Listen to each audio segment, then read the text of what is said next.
OK then, Lars, flies for char. I've always been taught that you should fish with small black flies. Well, that's small and black. And this has a jungle cock wing. You can buy artificial feathers because the bird's protected now. And I noticed that when char took a fly, they took very small ones. So you should always fish char with small flies. When we're fishing in the mountains, it's usually in a smaller mountain lake, so you really want still waters and rising fish. And they work OK, of course, but you have to be patient. But this has always been my favourite for char. A little jassid, from size 16 up to 12.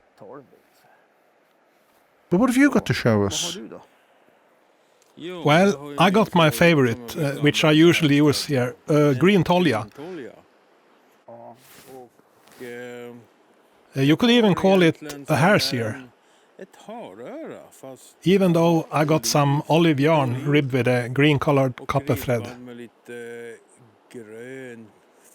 Aha, how'd you get it down into the water? It's a bit heavy. There's a bit of lead and a gold bead head. It works really well for char. Well known and well liked. Exactly. Another of my char favourites is a European 12. I've got quite a few friends whose favourite fly for char is a European 12, size 14. You don't need much more. And everyone's familiar with the European 12.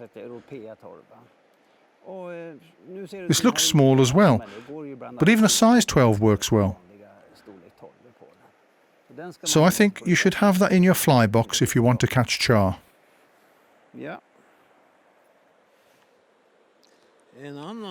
Another of my favorites is this Gunnar, a sort of freshwater shrimp that happens to be the staple food for char in this lake. They like it. Yes, we've noticed that it's a very popular imitation used along the Vojatetno River, probably the most popular so far. Yeah, it works really well. But then, you think a char always wants a small fly.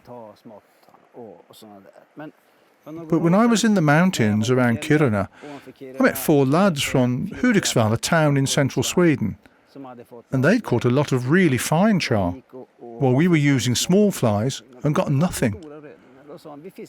They said they'd been using a standard size Mickey fin, a streamer, because when a char gets to be about 1 kilo or larger, it turns into a predator. And even if the fish only rises once, you can't see which way it goes, because it doesn't rise again. So you make a quick cast into the rise, and the char quite often turns back and takes the fly.